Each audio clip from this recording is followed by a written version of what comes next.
बाबा साहब अम्बेडकर के मुद्दे पर एनडीए का पहला विकेट गिर गया है।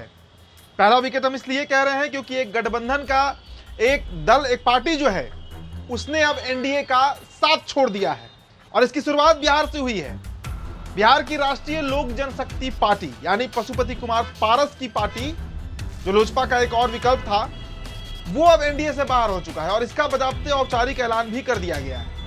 पशुपति कुमार पारस ने अपने ट्विटर हैंडल से, यानी जो उनका एक्स अकाउंट है, उसे मोदी का परिवार जो लिखा हुआ था उसे भी हटा दिया है और ऐलान कर दिया गया है कि 2025 के विधानसभा चुनाव में आरएलजेपी जो है, राष्ट्रीय लोक जनशक्ति पार्टी जो है, वो 243 बिहार विधानसभा सीटों पर अपने प्रत्याशी उतारेगी और बीजेपी को सबक सिखाएगी। इसके मायने आप समझिए पहले कि इसका क्या असर अब पड़ेगा एनडीए के स्वास्थ्य पर और इससे क्या होगा और ये किस बात का संकेत है। देखिए, पशुपति कुमार पारस लंबे समय से ये बात कह रहे थे कि बीजेपी उनके साथ गलत कर रही है।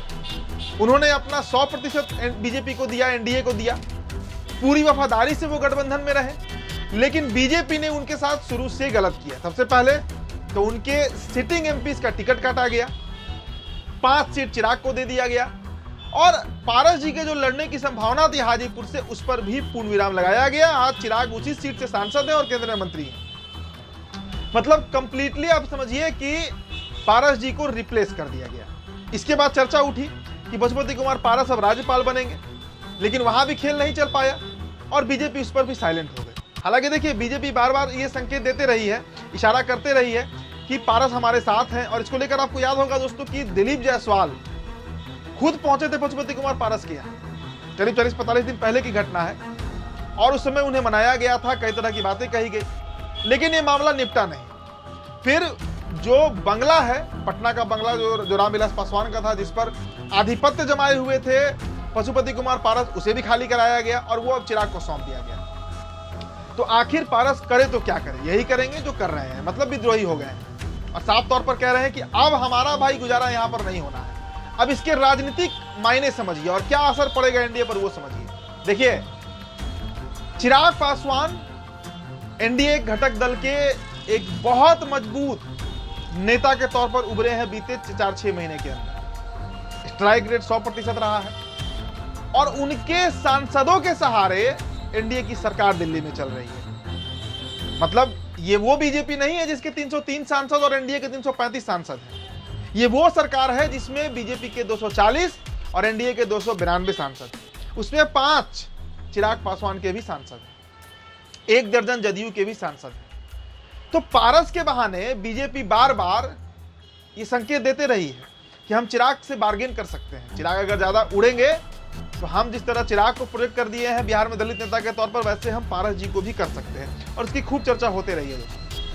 लेकिन अब पारस चूंकि बाहर हो गए और कह रहे हैं, पारस ने कह दिया कि हमने अपना बीजेपी को सब कुछ दिया है, हमने अपना सर्वस्व नरेंद्र मोदी पर न्यौछावर किया, लेकिन बदले में हमको क्या मिला।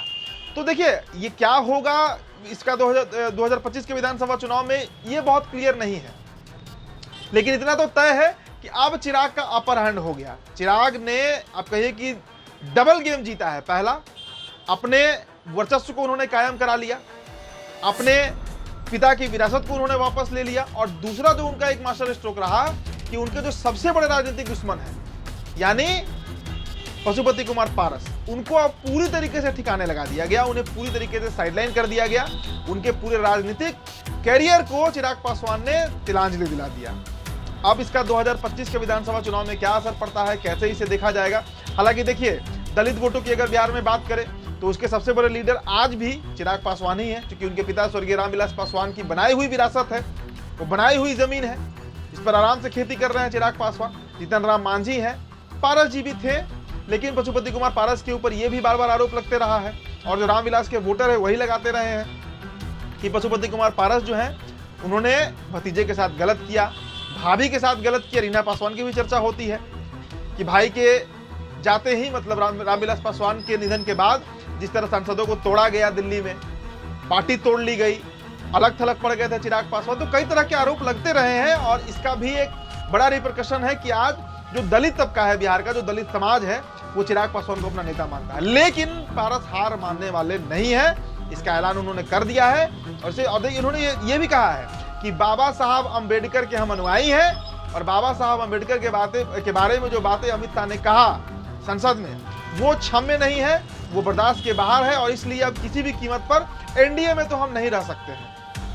एनडीए से हम बाहर जा रहे हैं और एनडीए से वो बाहर हो भी चुके हैं और 2025 का जो बिहार विधानसभा लेजिस्लेटिव असेंबली का इलेक्शन होने जा रहा है उसका हम तैयारी में हैं। हम गांव-गांव घूमेंगे, गांव के लोगों से कहेंगे कि रामविलास पासवान के असली उत्तराधिकारी मैं हूं, ना कि चिराग पासवान। मैंने अपने भाई का जीवन भर साथ दिया, मैंने रामविलास पासवान के लिए पोस्टर भी चिपकाया। हाजीपुर में ग्राउंड लेवल से कैंपेनिंग से लेकर पूरा चुनाव संभालना, भैया जब सांसद बनते थे, ये बातें पशुपति कुमार पारस कह रहे हैं, तो उस समय सारा काम मुझे ही रहता था, मैंने ही उनका साथ दिया है।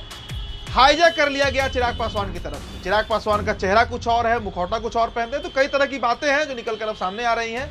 लेकिन बीजेपी के लिए ये तो स्पष्ट हो गया, अब उनके पास चिराग का कोई भी विकल्प नहीं है बिहार में, ये बात तो बिल्कुल क्लियर हो चुका है। तो फिलहाल दोस्तों इस रिपोर्ट में इतना ही। मेरा नाम उदित तारण है, तो बिहार टॉप पर वीडियो आप देख रहे थे, बहुत बहुत शुक्रिया।